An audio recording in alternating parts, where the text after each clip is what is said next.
So when I'm seeing apps that are doing 1 million, 2 million, I don't mind taking 10 or 20K, right? Because at the end of the day, if I'm making 10, 20K a month, I know I can sell it for 200K. This is Lots. He built and sold 4 mobile apps for over $500,000. When everyone obsessed about users, he obsessed about buyers. But he had to fail for years before actually getting there. I ran that for about 3.5 years, didn't end up working out. I went through like a low period where I kind of thought to myself, can I actually build? Then he made one shift. He stopped thinking about building the next big thing and started instead building to sell.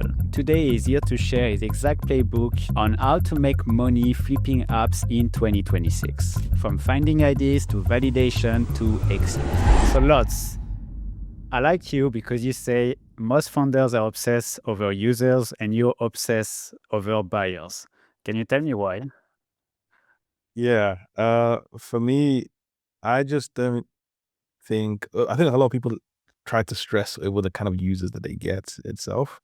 And I'm thinking more about the background of those users itself. And I think that's something that's actually way more important, just because you can then target something that's very important to them and get them to convert from a free to paid user. That's kind of like my main thing. So when I build up mobile apps, I'm always like, there's kind of 3 phases, right? There's the creative, which you use for either UGC or ads, and that gets people to install that. That's the kind of the only one function of that. Then your onboarding process is meant to be where you learn about the bio of that specific user itself. And then that's when you get into from a free user to a paid user. And then your main app is then actually all about retention. And that's where it's kind of like if they convert to a paid user, you're trying to increase that LTV itself. So whenever I speak to loads of like app founders and they kind of focus about retention at the beginning, I'm just like, no, that's not the most important thing right now. Like you need users for you to retain in the first place. So the problem isn't right at the end, it's probably near the beginning and probably more about the bio of the user as well. Interesting. So you've sold 4 apps for Yep. over $500,000, which is a Yeah. lot. Congrats. Most founders can't even have like one exit. So what is the fundamental difference between other founders and you, how you think? Yeah. So I think people forget that the buyers are human beings too, right? And what people tend to do is that they build an app and one of 2 things happen. Number 1, they don't build the app to exit. They always kind of think, oh, this is going to be my life's project. And yeah, it's going to make me billions of dollars itself. And then when they can realize it's not making them billions of dollars, then they think to myself, oh, let me sell now while it's failing itself. Anyone who you're going to sell to can see that in the charts. They can see the retention dwindling, they can see the install rates dwindling, et cetera, et cetera. So it doesn't really make sense. And the issue is that sometimes they think, oh, the buyers are haters. Why aren't they buying my app, etc. But essentially, you need to keep something on the table for the buyers to be able to say, okay, cool. Hey, I've done UGC and I've just done meta ads. There's so many other ways that you can use to be able to expand the reach of this app right now, and then also get more of a multiple. So I always tell them if there's like a graph of the growth of your app, you should basically sell your app at the point where there's still like 40% left of growth itself. And then that's actually where you get your highest price. So for me, before I go into a project, I always make sure to build to sell, right? If it's my life's project, I'm not selling it at the moment. But if it's like something I want to sell itself, I make sure that certain things I put in place just to make sure it's definitely ready to sell. When was the moment that it changed for you from like building the next big things to just building to sell? Yeah, for sure. So for me, I originally lived in London for 20 years and I had a VC-backed startup in London, which did basically invoice financing for content creators. It was a fintech. I ran that for about 3.5 years, didn't end up working out. And to me, I think I went through like a low period where I kind of thought to myself, can I actually build itself? And luckily for myself, I was kind of like, fuck it, let me just kind of like create mobile apps and just see what the vibe is like over there. Mostly to build up my mojo, essentially, I was someone that can actually build something. And luckily for myself, this is in, I think it was 2022 when GPT was first commercialized. So that meant I was able to ride the wave of AI. So my very first thing I built was something called Bible Buddy, which was an AI therapist for Christians itself. and it blew up like crazy. We had like 300,000 monthly active users. It was absolutely insane. And then from there, I was kind of like, okay, cool. I'm getting to understand the consumer psychology about certain things, and maybe to see their conversations and what's happening, and being able to essentially prompt in a way that people really actually truly like. Because what I've realized is that consumers normally say one thing itself, but how they act and how they message things is completely different itself. So I think that was kind of like the first thing for me for sure. So before we deep dive into your playbook, because that's what you're going to share today, I want to reverse engineer first because, as you say, you think about buyers and you are into the flipping game. So I want to understand what is in the mind of a buyers, and with your experience, what kind of app buyers want to buy. Yeah. I think I always say the kind of things that buyers want to buy is one of two things. Number one, it might sound crazy, but something that taps into insecurities itself. And it's normally like a gendered thing. So like what are guys insecure about, and then what are women insecure about? And then you kind of tap into that to help them discover that at the end of the day. And I think that's what buyers are interested in, because there's just kind of this innate human thing. So for example, I know so many Riz apps that help you chat up women, etc. And I know a lot of the founders, and they make a ton of money because there's just so much guys that are not really, maybe to themselves, they don't feel like they're great at talking to women generally. And it's an innate human thing as a guy. It's of like you want to impress women when you talk to her. They don't feel that confident. There's even apps for height. Like there's literally an app called Taller, I think it's called, and it's making like 40K a month, right? And it apparently makes you taller, apparently from stretching, etc. But again, people are paying for these things, and these are the innate kind of insecurities that I would say a guy has on that side of things. And again, it goes over to the lady side of things. Again, I'm not a lady, so I can't speak for women itself, but I see a lot of apps that do this kind of AI kind of what would I call it? I wouldn't call it makeup, but like filters itself. There's a lot of times people pay for these kind of things itself. And something I've seen that's very interesting is that when there's a market where people will pay a lot of money for physical procedure itself, there's normally like another market that's actually bigger, that people will pay for an AI adjustment of it. So for example, I've seen apps where there's apps that'll make a woman look like she has more of a, I don't know, 8-figure or quick, I don't know whatever they call that kind of like figure itself. Um, because a lot of women wouldn't want to go and have the actual procedure because it's dangerous or maybe expensive, whatever it is. But if it's a post on Instagram, for example, and there's an AI that can do that, that's only $30 a year, they will do that because there's kind of like less risk when it comes to that. So I definitely see that on both genders for sure. Okay, and why do like people want to buy? Like, I mean, we're talking about the end buyer, like the person who will buy your app at the end. So Yep. when you want to flip your app, why is he looking for that? Do you know? Yeah, he's looking for that. Again, I'm not necessarily reading their minds, but they look for that because it's an innate thing in human beings. So it's not just a phase that's happening itself. It's something that's always going to be there. The same way dating apps have been here for 20 years itself is because guys are always going to want girls, right? At the end of the day, it's not just some phase that's happening for 2 to 3 years. So for them, they're thinking, okay, cool, can we make our return on investment with this purchase? And normally these buyers will purchase your app for normally 2 to 3x your yearly profit. That's kind of like the average that you'd get. So in their head, they're kind of, okay, if we purchase that, can we make that money back in the next 3 to 4 years plus more? That's kind of like how they think about things. And if you're just jumping on a trend that may be only a year long, what could happen is that your revenue can decline like dramatically. So the app have to solve a really huge pain point. Mhm. Yeah, a really huge pain point. And probably on the side, you can go on trends for UGC, like surf on trends, but the app has to solve something that will stay for a long time, right? For sure. Exactly. It needs to be something innate, like something that's innate within human beings. Okay, interesting. And what is the first thing that a buyer look in your app when he's going to buy it? Is it like MR, profit, churn? Yeah, I would say it's from the 4 times that I've sold, they care about what is the workflow that you go through to be able to get your installs in the first place. I think that's kind of like the first thing itself. They don't want something that's too complicated. They kind of want, like, if you go to them and say, hey, I have this UGC army of 100 UGC people that I talk to every single day, they're a bit scared of that. Just because there's just so many moving parts at the same time.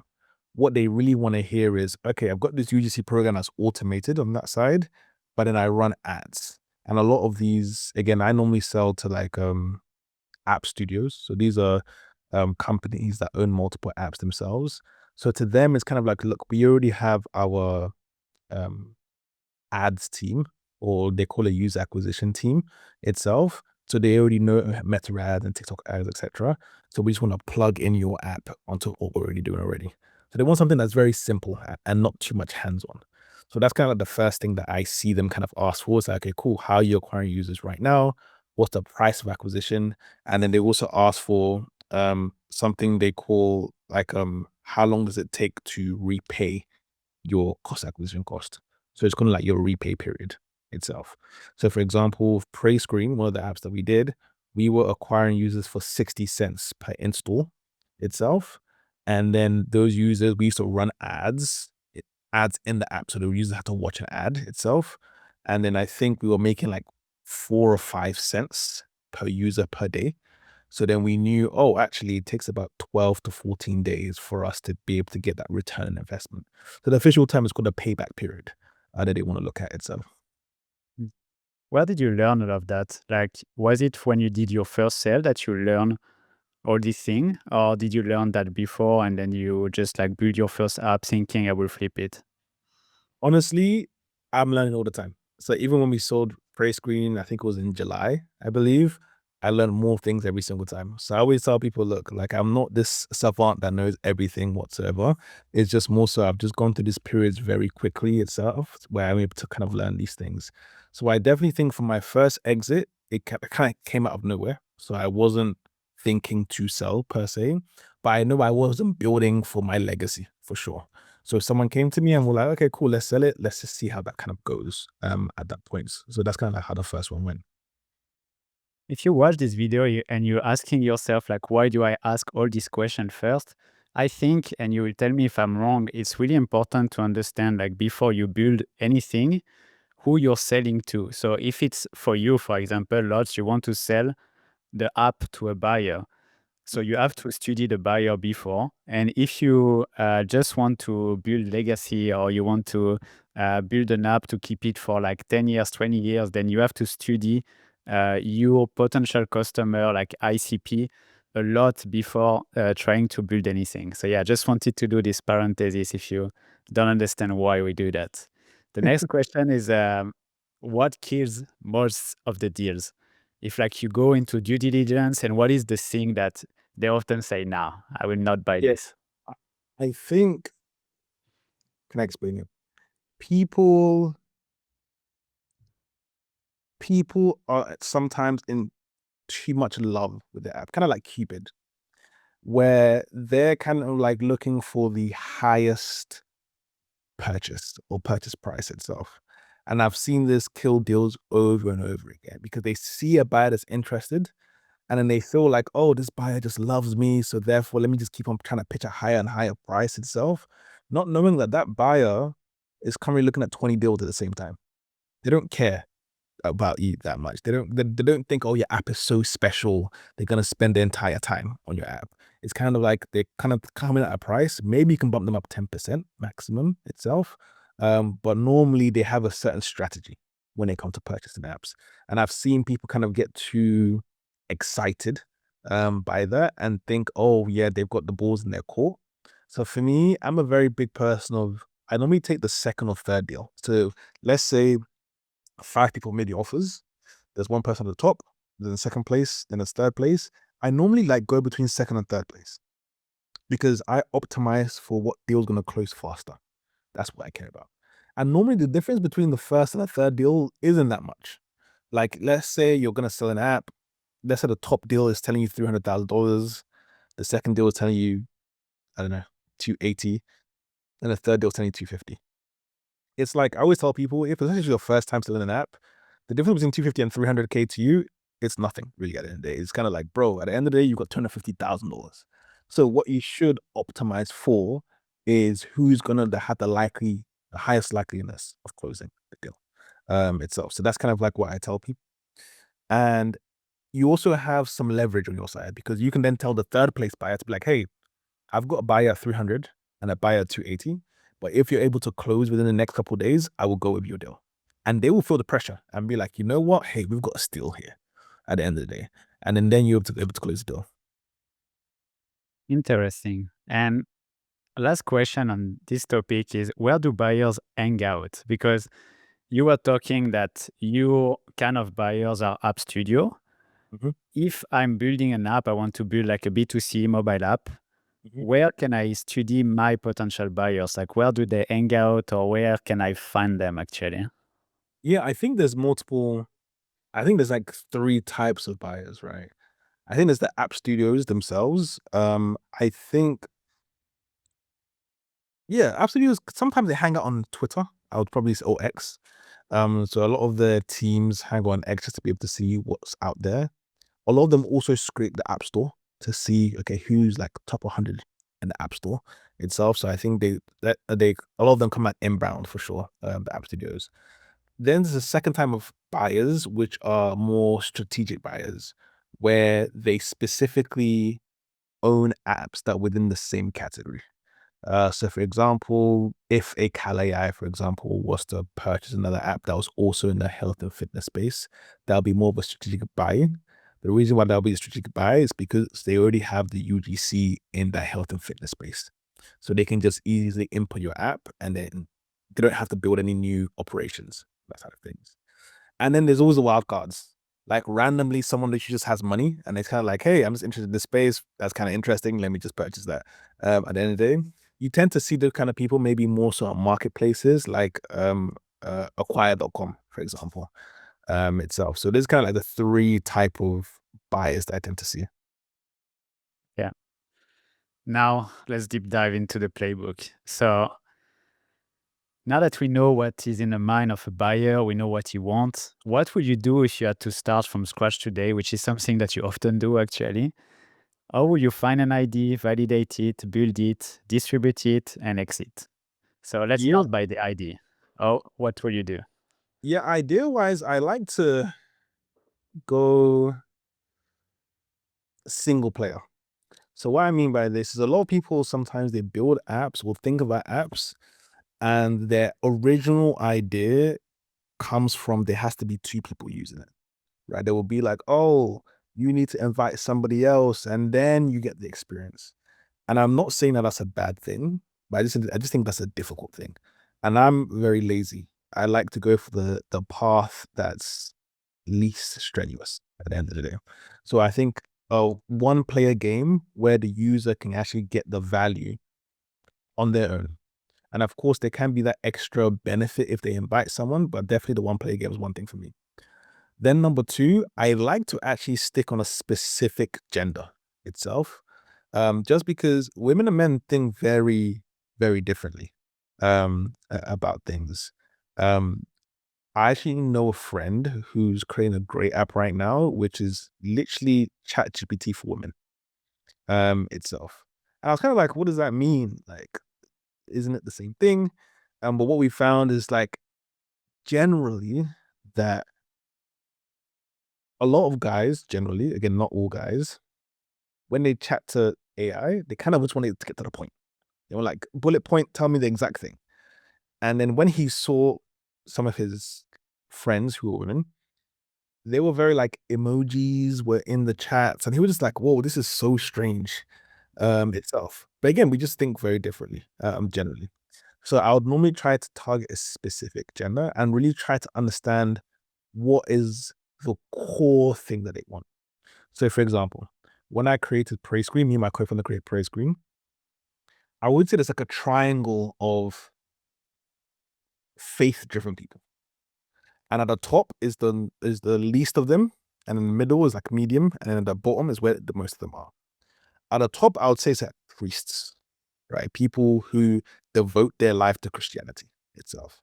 They are not using praise screen at all. Then there's people in the middle who maybe go to church every Sunday. Maybe they'll use praise screen. But there's a vast majority of people who are the bottom of that triangle who maybe grew up in a Christian household, but they don't go to church like often, let's say, but they still want to feel that virtue signal of like, hey, you know what? Hey, at least I still do a prayer every day itself. So those are the people that we were targeting.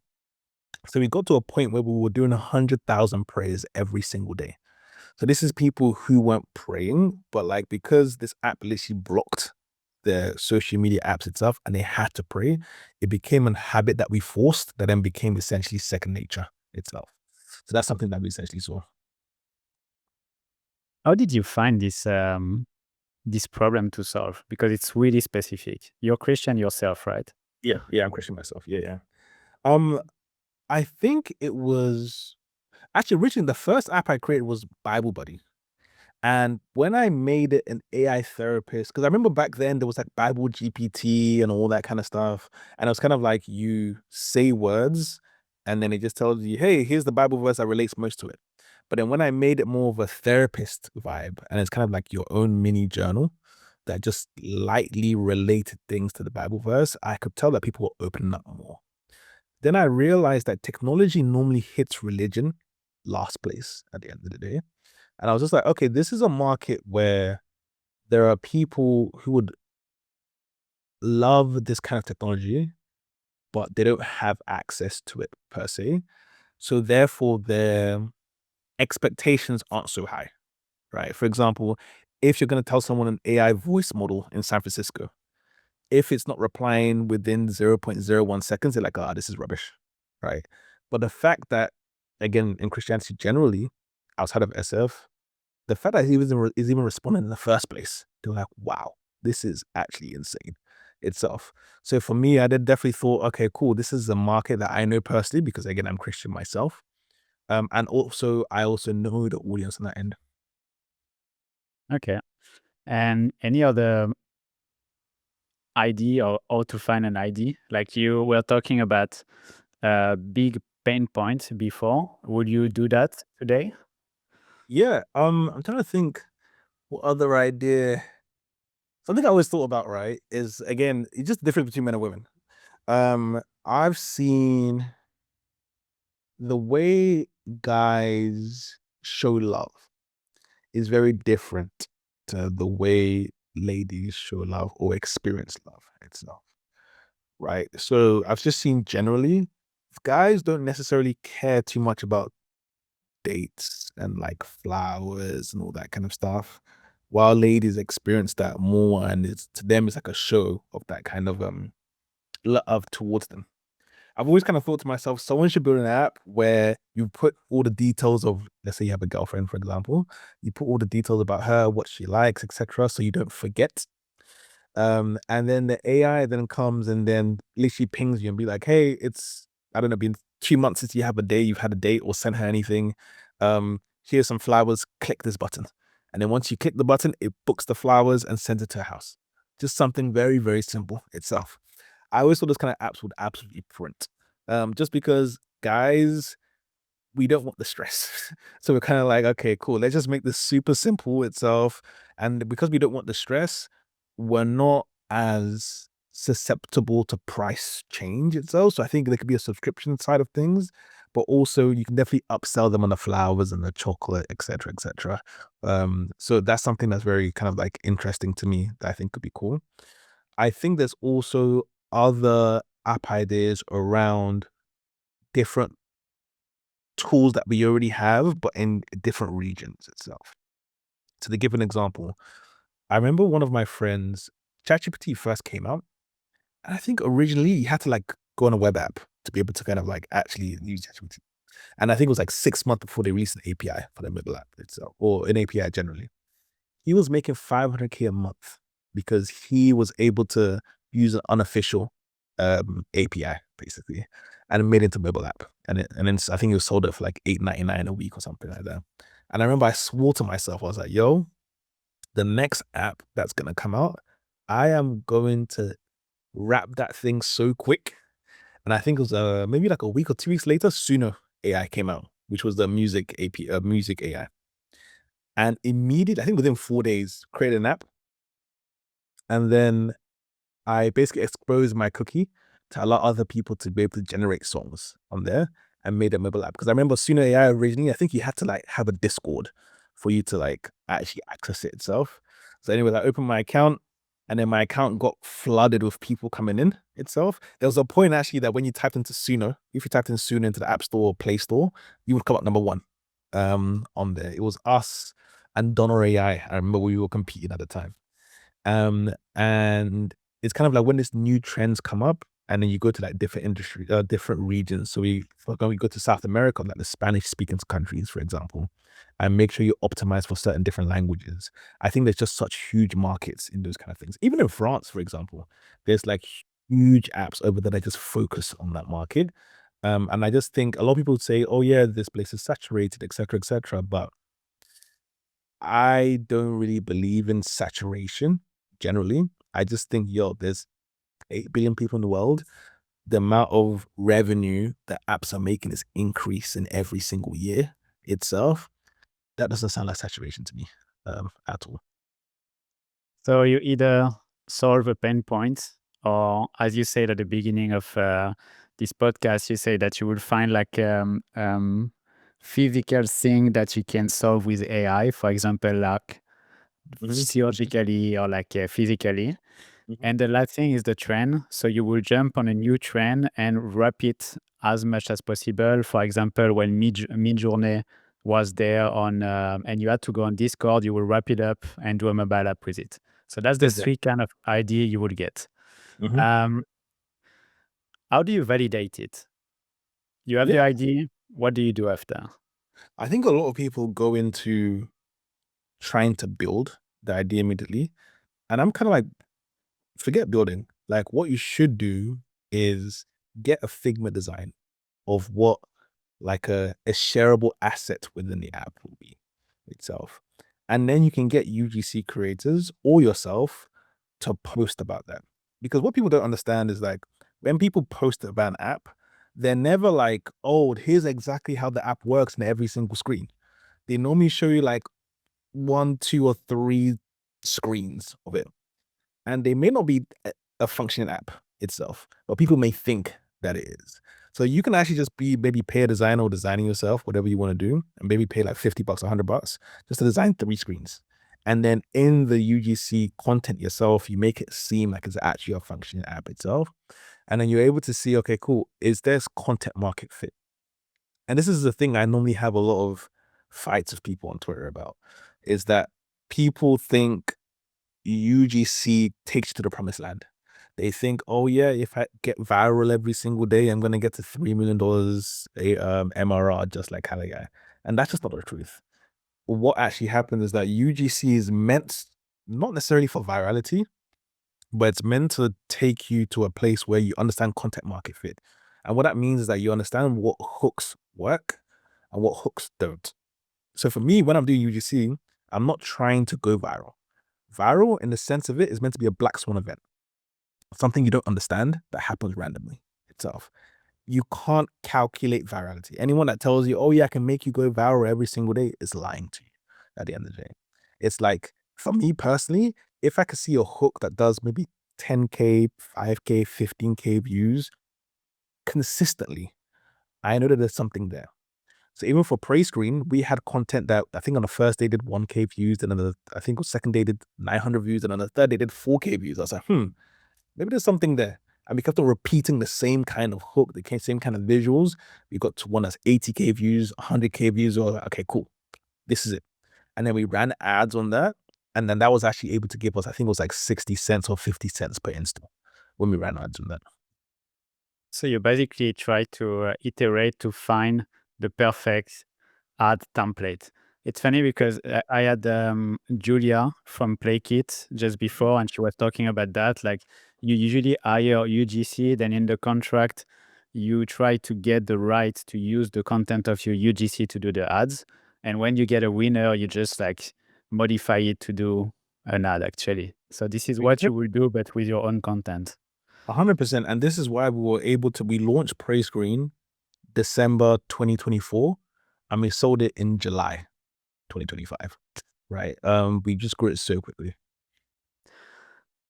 Amazing. Like I never thought about that. Like, and I feel like even with AI, you can also do crazy thing now. You were talking about the Figma design that you will do, and it will be kind of a fake app. And you Hmm. can animate that. You can send it to Grok or whatever and just do animation, text typing, for example. So it will look like a real app, which is Hmm. pretty smart. So you fake it until you make it. You have your fake app. When do you know it's a time to kill the app, like to kill the ID? Yeah. I would say if you're not able to find creatives that are doing paid acquisition of like $1.50 or less. So I would say this is how I kind of range it. If you're running paid ads on that UGC content and you're getting $1.50 to $2, that's kind of like okay. It's kind of like maybe there's something you can improve on. If it's between $1 to $1.50, that's good. If it's less than $1, that's amazing itself. And the reason I say this is because let's use real numbers, right? Let's say I am currently paying $2 per install, and 5% of the people that install actually convert to paid users, right? So let's say $2 per install, and I get 100 installs. So I'm paying $200 per installs. And then 5% of those people, that's 10 people, then convert to paid users at the end of the day. And let's say my subscription plan is, I don't know, $20 a year, or on average when you mix it together. So what we're saying is that we're paying $200 and we get 200 back. It may seem like, oh, that's break even, that's nice. But Apple takes their 15 or 30% from that. Then there's taxes from that. So therefore, you're actually in a loss at the end of the day. So a lot of people tend to tell me, oh, I need to work on my paywall and increase the conversion rate from 5% to something else. But the really key thing here is that do you actually know what the average conversion rate is for the App Store? Yeah, from free to paid. No, I would say something like 3% Yeah, it's about 2.7% itself. The average conversion rate from free to paid on that end. Great. So therefore, I'm like, okay, if you're already at 5%, why are you trying to optimize something that's already above the benchmark already? There's probably like a lower fruit to get, right? So with that example I gave you, imagine now you get better creatives and now you're able to get installs $1 per install, right? So remember, you're still spending $200, but now you're getting 200 people to come into the app on that end at the same conversion rate, right? So it's like now you're getting double the people. So if you're getting double the people and the conversion rate stays the same, you should actually get double the revenue. So that's actually the important thing to work on. So when I see people saying, oh, I need to work on a conversion, I need to work on retention, I'm just like, okay, cool. What's your cost per install when it comes to the ads side of things? And they tell me, oh, I'm paying $3. I'm like, that's the problem. If you can't find content that can help you reduce your cost per install, then it's basically kind of like no point. Okay. And back on building, so you have like you validated it. You think there is a potential. How would you build it the fastest possible? I mean, now there's like vibe code, anything, Rock. There's just so many ways to build these kind of things. I would probably just put an MVP straight. Like for me, I'm always kind of like, there's one or two things. It's either the app is extremely shareable, or the app has super high retention. And for me, I like to go to the extreme cases for each one. So when I say, for example, the app is high retention, that means of course people are coming back over and over again. Is there a way I can make that a forcing function? So for pre-screen, we had 60% day 30 retention. Those are Duolingo numbers. And the reason we had that is because we literally blocked your apps.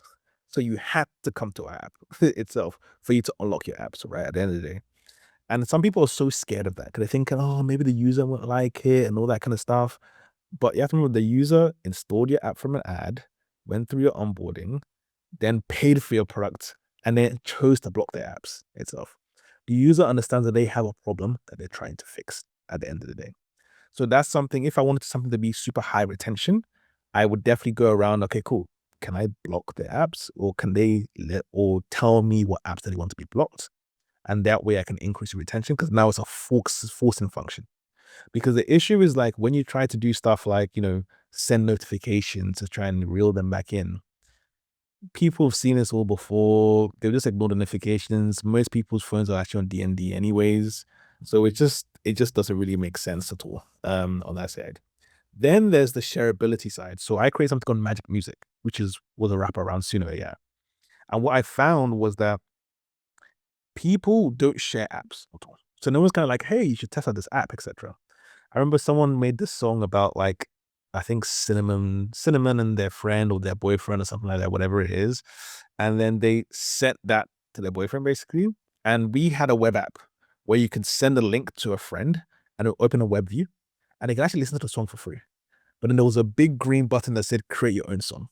Right? It's kind of like if a friend sent to you, like, oh, I said create a song about you and how, I don't know, you're bad at basketball, I don't know, whatever it is. You'd be like, oh, this is funny. Let me create my own song now. And then you click the button, you download the app, and now you may send it to your other friends as well. And everyone's just all laughing. So everyone is sharing this shareable asset, which is the song itself, not knowing that they're actually sharing the app at the end of the day. So that's something that's very interesting for me. And those are kind of the two things I would look for sure when I'm trying to build something. Not because anything else doesn't work, but I always look for the easiest path. So it's funny because I feel like your brain always think about marketing. There's Mhm. like no part of like technicality or you really have to build the app so it's fast or things like that. For you, it's all marketing. 100%. Like I think like that's like 95% of the apps now, right? I mean, AI is here right now, so building is not that much of an important part, and people don't mind like a simple app with one thing. Like I've literally seen apps where you scan a plant itself and it's able to just tell you like what kind of plant it is at the end of the day, and they're making like 100K, 200K, 300K a month, right? At the end of the day. I've seen apps where it's telling you the different processes that happen within a plant. It tells you photosynthesis, for example, and it's making 300K, 400K a month. So it's like once you're able to find that kind of app or that kind of angle, it's then for you to be like, okay, cool. Is there an angle that can come out with the users that they have a specific problem or something that you actually want to solve and just focus just on that? Like I keep on saying, there's 8 billion people in the world, right? At the end of the day. So when I'm seeing apps that are doing 1 million, 2 million, I don't mind taking 10 or 20K, right? Because at the end of the day, if I'm making 10, 20K a month and it's profitable, let's say 80% plus, I know I can sell it for 200K, right? At the end of the day, if I do it for like 6 months. And just to come back on one thing, what is it about blocking the app? You say that like what is it? Yeah, it's what I think about, right? It's like there's a lot of people that download apps that want to do something daily. But what happens is that life happens. You have so many notifications, you wake up in the morning, you have Twitter, Instagram, TikTok, etc. And you kind of forget. So something I actually wanted to create was something also the last app was called Prey Screen. I wanted to create something called Brain Screen. Because there's some people that download. I think the app is called Elevate. I think it was like a brain training app or something. Like, yeah, you do like word games or stuff like that. I was like, why don't you just block your apps and you have to do like a Wordle or do like a brain game real quick to actually unlock your apps itself? I think that would absolutely clean up and make so much money on that end because a lot of people want to train their brain, want to make sure that they're on top of things, etc., train their memory, etc. You just have to have a different form factor of it. And okay, can I block my app so that before I do TikTok, I have to actually do like a quick brain game that may take me 30 seconds, 35 seconds at the end of the day. Remember the colors, remember the patterns, whatever it is. And I have to actually beat one of them for me to actually unlock my apps itself. So I think that's actually a very nice forcing function for sure. So you're talking about blocking other app, not yours. For example, I will block Instagram, Twitter, and TikTok, and every time I open one of them, I had to pray. Yeah, exactly. That's exactly what we did. But Okay, that's what I didn't understand. it was so crazy that we had people praying 4 times a day, every single day itself. No, but I love that. I think there is a guy who did that on X as well, and it was like you have to do 10 push-up every time you want to Yeah, I open an remember app. that. Yeah, yeah. I remember that. Yeah, Yeah, that's yeah, cool. Okay, well, that's clear now. Um, and just to complete this part, like, how do you build your app? Like, what tool do you use? yeah. So it's been a while since I built apps. Normally I just honestly, this is before the whole AI boom, right? When it comes to like a lot of the apps that can build apps itself. So normally I'll just kind of get either a developer on Upwork itself, and then we kind of build out together. And it costs me like maybe $500, $1,000 maximum on that end. But I think that's because I knew exactly what I wanted to build. I spend 90% of my time in the onboarding process. That's actually the most important part of an app, just because that's the part where you convert a free user to a paid user. I have now seen people vibe code itself and able to launch an app um, pretty quickly. So there's a guy, he created an app called Prayer Lock, which is basically a similar concept to Pray Screen itself. And I think it's about to hit 40K a month this month itself. And I remember when he first DM'd me saying, hey, like, I'm going to do something similar to Pray Screen. I really want to do this, etc. And I was just like, yeah, go ahead with it and just let's just see how it goes. And it's now doing more revenue than Pray Screen was doing before it sold. So I think there's just so many ways to go about things right now. Okay, let's talk about distribution. We talked a lot about that already, but let's say I have zero budget. I can't really invest into UGC. What would be my first step if I want to promote the app? Let's The first, take the yeah. idea that you had at the beginning, which was um, what was it again? About the dating? Oh, the dating. Oh, yeah, yeah, yeah. In terms of, I don't know what to call it per se, but it's just something for guys so that, you kind of like, you're able to put details about your girlfriend and maybe your girl you're talking to, whatever it is. Yeah. And then the app is able to remind you of things or suggest things that you should purchase for her, etc. And then the very important thing is that you have one button to click itself and it just orders the thing to her place or whatever it is. So that's very important. I don't know. Maybe at the end of this, we'll name it something at the end of the day. So I How think will you distribute that? if you had zero budget itself, what I'll do is you just got to put a camera in front of yourself, right? You have your phone and just flip the camera and just float the camera in front of you. And then being able to talk about specific things. So what is the reason why a guy would want to do this? It sounds it sounds bad, but fear is a stronger emotion than love, right? At the end of the day. So the fear of losing your girl that you actually really like itself, I would actually more so tap into that itself.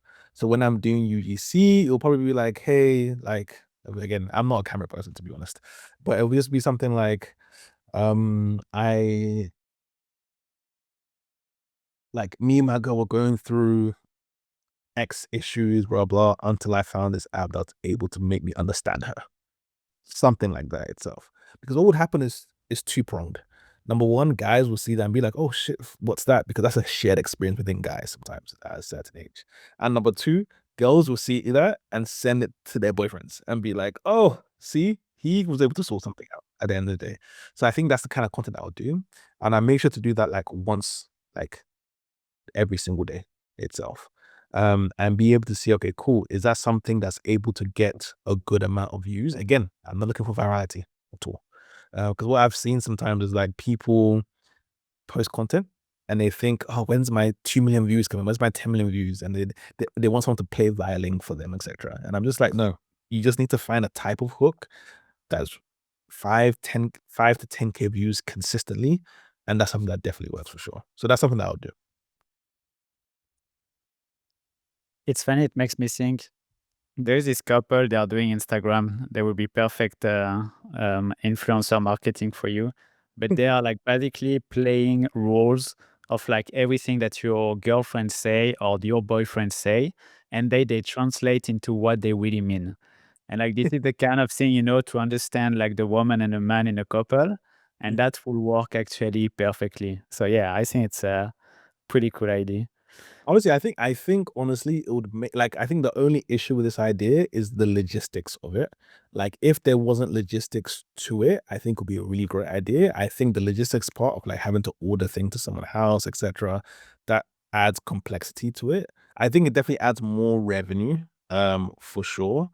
But honestly, like, if I had a button that I can do, like, if there was like an AI that just told me, "Hey, you haven't been on a date in 3 weeks. Here's this, you've told us this about her, for example, and here's this restaurant itself," and I can just literally click one button, and then just the AI agent goes and books the thing completely.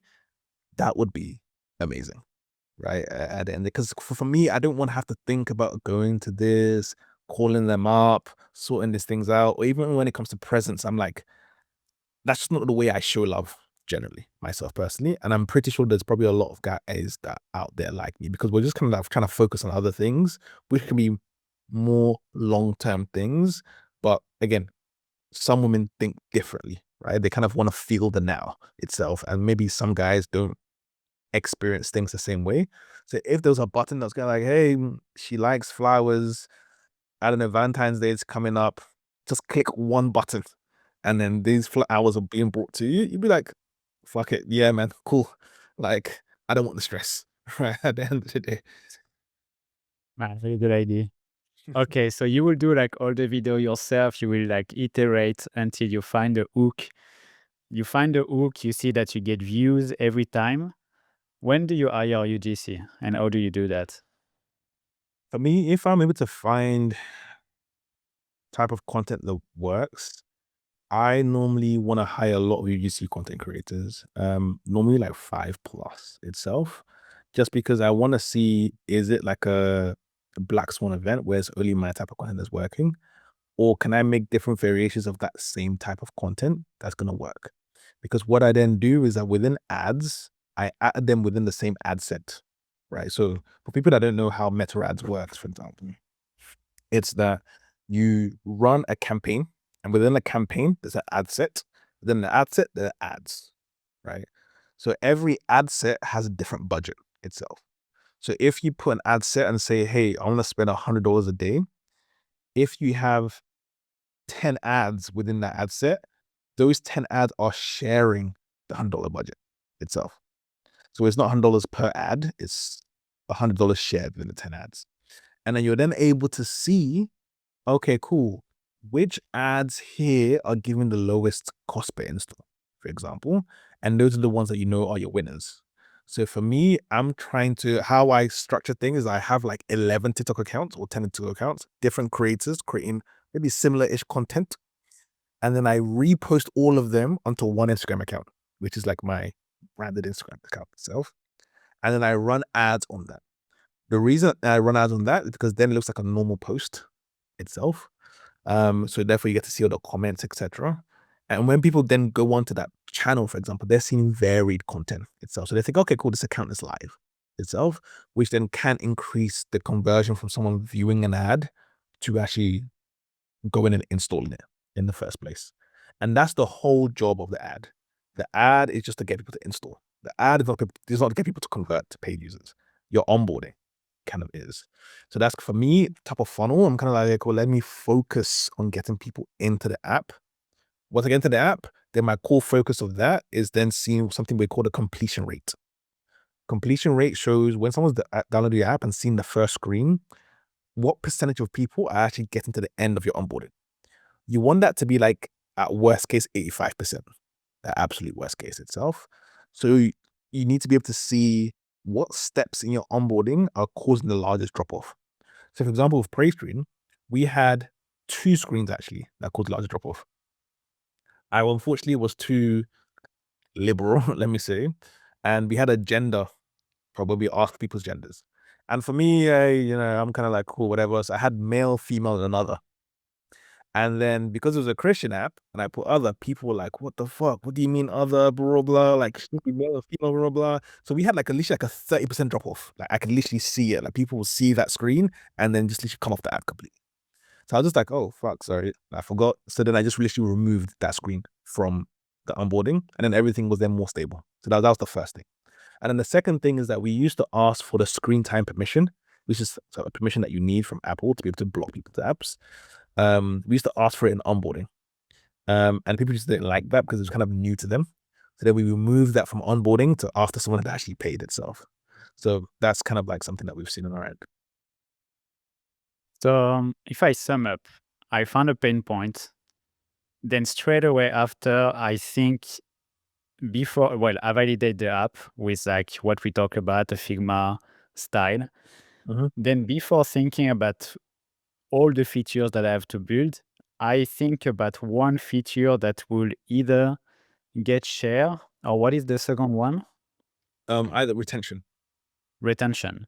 Yeah. When I get that, I build the onboarding, which Mhm. is like for you the most important, Mhm. and I think about how I keep these people actually in the app. Yeah. Did I sum up everything? That's 100% correct. Okay. And now that we have an app that make multiple million a month thanks to you, how do we exit? I think exiting I think it's easier for me now because I've done multiple exits, but I think just talking about your journey on Twitter or on X, the main thing that you can do on the end is just talking about your journey on being able to talk about, okay, how you're trying to acquire users, how many users that you have so far, essentially. So that's something that I've seen as that's very, very helpful on that side. And then people are able to then see, okay, cool, what kind of apps you're building, how you're doing things. A lot of buyers see that kind of stuff. And people just love graphs, just generally at the end of the day, especially for a hockey stick, right? At the end of the day, and that's actually how Praise Screen was sold. I think I tweeted about it, and I was kind of like, "Hey, Praise Screen, we're doing I think it was 120 or 130K ARR, looking to sell, etc." And like I had so many people hitting my DMs, right? Because they've seen the journey from the very beginning, so it wasn't like a new app that they had to learn about, etc. And then the buyer came very quickly on that side. Last question on this playbook.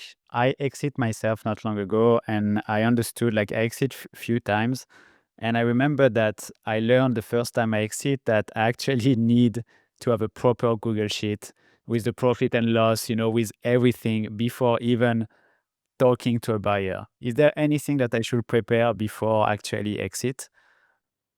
So something I recommend, right, is that, and no one whispers this to you at all, is that I remember when I did my first app, I did a lot of the logins in my own um, email itself.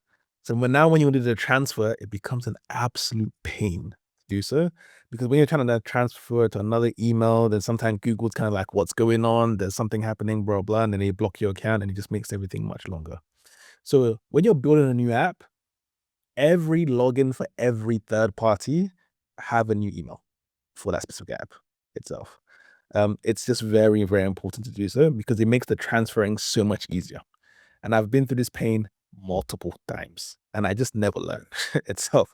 So if I was going to have another app called, I don't know, remote.com, I don't know, whatever it is, blah, blah, I would have info@remote.com and every single service, the email, the mix panel, the Superwall, Adaptee, or Revenue Cat, whatever, always like the same email. So that when you then want to do the transfer over, it's just like, oh, here's the email and here's the email password. Everything else logs into it. So that's what definitely something I would do because that normally takes the longest time for sure. I'm trying to think anything else that I would do. Um, I think, yeah, definitely having that clean P&L for you to be able to understand, okay, cool, what's the revenue I'm getting? What's the cut that Apple's taking from me? Make sure you apply for I actually heard this when I was in Houston. And make sure you apply for the Apple Small Business Program, where they only charge you 15%, I think, for your first $1 million that you make on the App Store, just so that you can have a higher margin when you could end up selling to the companies. Or something that's very annoying is that when you're building an app, especially the first time, you're probably releasing a new version like every other day, right? When you just launch the app, release a new version. And when you want to transfer that to someone else, you need to discontinue every single version that you've ever done. It's a very tedious process of like, oh, I have to like discontinue the test flight version of 1.1.1, 1.1.2, 1.1.3. You have to do for all of them. So it's like you have to basically leave that place spotless. So it's a bit kind of like crazy. It's kind of like giving them like a fresh account at the end of the day, but it's something that you have to kind of like stay ahead of. Um, yeah, I think that's kind of like the advice I would give when selling at the end of the day. I think there is something about making sure that your buyer is someone who's serious, because some people try to basically waste your time itself, ask so many questions. I never want to be the buyer's first acquisition itself, just because they just take so long. They're normally very scared about certain things, and they can just lock you up in a process that just takes a very long time. And for me, like I said, this is why I don't go for the number one highest price. I'm kind of like whoever can close the quickest is something that I'd go for sure. Um, Last one about the playbook. I think it was the last one, but this is the last one. You did it multiple times. You built, you sold. What is the most important thing in this playbook? Like something that makes you able to repeat that again and again and again. I think it's not getting attached to the idea. I think that's something that's very helpful. It's kind of like putting on a puffer coat itself. It's kind of like you don't want it to be this such special thing to you that you start having this kind of warped view around things. I'm very kind of like, hey, an idea is an idea. If someone offers me 200K, 250K to sell it, I'll sell it. Even though I think, yes, there's this possibility that it could get to, it could get to million or whatever it was at the end of the day.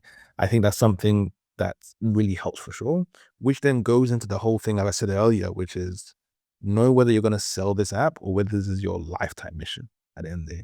And there's no such thing as in between itself. It's either it's your lifetime mission, like you know internally when something's your lifetime mission itself, and you know internally when it's not. And when it's not, you're probably good to sell, right? At the end of the day. And also like it's good because you get some kind of I wouldn't say street cred.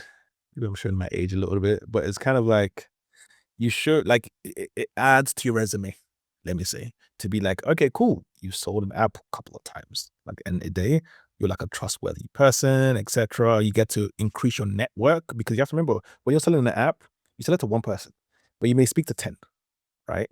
And then the next time you sell an app, you now know 10 other people that can actually buy your app at the end of the day. And they've seen before when they didn't get the deal, right? So to give an example, actually, the person, the people that bought Bible Praise School was the fourth app. Bible Buddy was the first app. There were people who were gonna buy Bible Buddy, but they basically didn't end up getting there in time to be able to kind of do the purchase. They bought Praise Screen at the end. They reached out to me and they were like, "Hey, we heard Praise Screen's on the market. Apologies for taking long the last time." And they moved super quickly. I think we closed the deal like in 3 days itself. Again, not something that I pre-did myself, but it's just kind of like something I always kind of believe in. The more time you're in the market, the more time you show your expertise in that market, you increase your surface area of luck. At the end of the day. Beautiful. Before we jump to the next part, I will drop the link actually in the description about this playbook so you can come back to it, the written version of it. So yeah, it will be easier to get back to that. I have a few more questions because you've successfully done it solo for 4 times now. And I saw you are with YC now. So Y Combinator. Why? Yeah, so like me and my co-founder actually built the last app together. So we met on YC co-founder match about 3 years ago. So he was based in Canada, James, and I was based in London, and we just kind of like building things together. And then we kind of thought to ourselves, look, we built this app, scaled it together, and we saw this thing that we saw that's rampant in multiple industries, which was that we didn't want to pay content creators a fixed fee, right? It felt kind of things weren't aligned. Like content creators want a fixed fee because they can just earn money and it doesn't matter how well the post does at the end of the day. We kind of wanted something aligned where it was kind of like, okay, cool. Maybe I may pay you like a base fee, but most of your conversation comes from the amount of views that you get. So can I say, hey, I'm going to pay $400, I don't know, per video, $200 per video, but major compensation is going to be like $1 per thousand views that you get. And that way we're both aligned. If you get loads of views, I pay a lot of money. If you didn't get a lot of views, I didn't pay a lot of money. So we then end up thinking to ourselves, okay, can we build a way where companies can, number one, easily track, and number two, easily pay globally content creators generally based on performance itself. So we call it payroll, but for performance. And we see it in other industries too. So a funny stat is like $50 trillion, sorry, is spent a year paid to people for the work that they do. But if you employ that company, if 1 month you don't really do much work, you get paid X amount. The next month, if you do a lot of work, you still get paid exactly the same amount. Doesn't really make sense. Like, it's very, very inefficient. So we really think that generally the world is moving to a place where people should be paid on performance and outcome rather than the hours they've worked. Because the hours they've worked doesn't actually show the performance itself at the end of the day. And we're starting with the industry of creators because it's something that's already happening here, right? It's like YouTube, for example, has spent over 100 or paid over $100 billion to their content creators. They don't pay you a fixed fee every month. They don't pay your salary. It's based on the amount of views that you get and what your CPM is at the end of the day, performance at the end of the day. Same things in sales. Sales, they pay you a base salary, but most of your compensation actually comes from the amount of commission that you get from the sales that you get at the end of the day. So we're already seen as proliferating in different industry, even in the e-commerce and affiliate, etc. So we want to be that kind of like payment infrastructure for that specifically. Amazing. And that's why you're backed by YC now? You needed funds, or did you need help? Did you need the community? Why did you join? I think definitely community was a big part for us. You kind of want to be part of those kind of like big dreamers at the day who want to do the big swing. Again, I've built this multiple apps before. These are like, again, these, like I said, these were not my big swings. These weren't my like lifetime goals at the end of the day. It was more so, okay, cool. Can I get revenue? Can I get some cash? Can I prove to myself that I can actually still build at the end of the day? So I think that's one thing.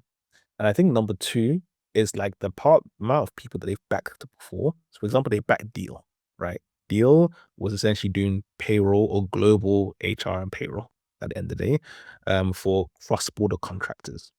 And we essentially want to build Deal, but for performance work at the end of the day. So what's other perfect place to go than Y Combinator at the time? I understand that 100%. And this one, are you building for flipping, or are you building for the legacy? I believe is more so the legacy the side of things. It's not something where we know we're actively looking for buyers right now at the moment. We're just trying to find, okay, cool, what is the wedge that we start with? What are people super interested in at the moment in terms of the software that we're building? And right now we have like loads of amazing customers, right? So one of our customers is the biggest language learning app in the world for kids itself. And they use us to be able to scale their marketing with UGC. And the reason they're able to scale is because now there's no risk, right? The risk with working with UGC before is that, oh, you have to pay them up front. You have to pay them this set fee no matter how they work, right? And that was the risk you always have to analyze every single time. But now, if it's like, okay, I'm gonna pay you $1 per thousand views. If you get a lot of views, we pay you a lot. If you don't get a lot of views, we don't pay you a lot. Now the risk is mitigated at the end of the day. Because now you can actually calculate and say, okay, cool. If I have $100,000 budget, that guarantees that I'm gonna get 10 million views regardless. Anyhow it works. It could be a multitude of like 1,000 creators. It could be 3 creators at the end of the day. But at the end of the day, we know that we're gonna get X amount of views because the math just kind of like makes sense. Something that impressed me about you is that you're a machine, man. Like you've been building and flipping for a while now. I saw your list of all the businesses that you built even before the app. And I exit in July, and it's pretty hard, to get back on track, to just get back to work, build a new thing. What is your secret for you to keep momentum? You flip, you go to the next one. Now you're just done with flipping apps, mobile apps, and you're with YC and you're building your legacy. What is the secret for this momentum? Honestly, I think it's just a chip on my shoulder. I think that's really what it is. I always tell people I'm not this kind of savant that just knows everything. It's just I've been through a lot of pain itself. Like, when you come out of university, for example, or your first ever business, you spend 4 years of your life trying to build this thing and it ends up failing. It just hurts you in a certain type of way. And that business is also in the creator economy, right, at the time. And I strongly believe that the creator economy is so underestimated itself. I still believe that I went about it the wrong way first time. So that's definitely like hands up for sure. But I think the chip on my shoulder comes from, like, in my head, I know that there's still so much room to grow and people still underestimate this kind of industry itself. So when people say, okay, cool, you're a machine, you're able to do this, what's actually driving me is this fire in my soul. That's kind of like, look, I failed before. People thought it was a failure at the end of the day, but I know that I was right to some extent. I just need to go out there and prove it. Did the last exit that you did, like the 4 last flipping that you did, help you build this confidence that you have now? 100%. 100%. I think it helped. I think the exits helped, but I think also the people I was around helped a lot more than that. Just being able to see like bigger dreamers. Again, I was originally from London, right? I lived in London for 20 years and I moved to San Francisco officially last year, about like 10 months or 11 months ago. And it's also interesting because in London, for example, the goal is like, oh, you have £1 million business. That's kind of it. And I'll never forget when I came to SF, there's some founders and they were like, oh yeah, we're just making 1 million. Oh no, no, I know. So I asked them how much they're making. I was like, oh, is it 1 million? Whatever, blah, blah. And they were like, oh, 1 million a month.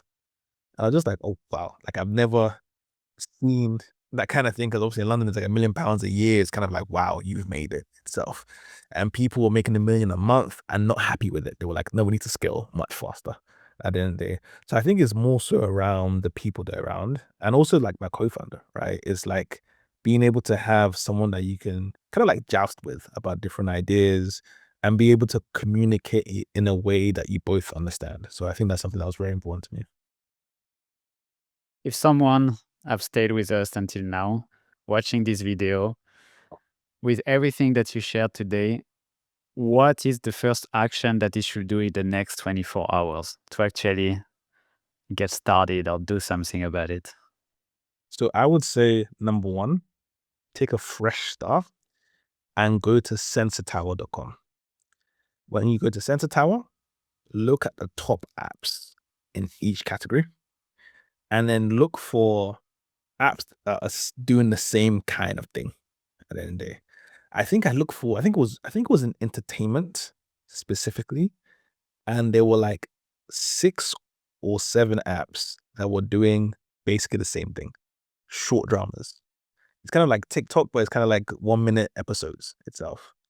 And I'm kind of like, yo, and they actually hire real people, like basically like C-tier actors to do these kind of like series. I'm like, yo, AI video is getting really good. Why can't someone actually maybe get writers or maybe get AI to do some script writing, storyboarding, etc., and actually create their own short stories? At the end of the day, that is like with some kind of AI video model, maybe Kling, maybe Sora, whatever it is. I think there's just something interesting around that. So for me, whenever I get very excited when I see the same apps sharing like the pedestal on the top 20 or top 25 apps, because for me, that shows me that there's money here at the end of the day. So that's something I kind of look for. Amazing. Well, Lots, thanks for your time. It was amazing to have you. I'm sure that everyone who have listened to that will get a lot of insights and will build crazy thing after that. So thank you again. No worries, anytime. And I hope no one, I know from my side, I always talk about my negative past, but I hope no one plays the violin for me, sure. But yeah, I think there's definitely a lot of money to be made, for sure in the app industry.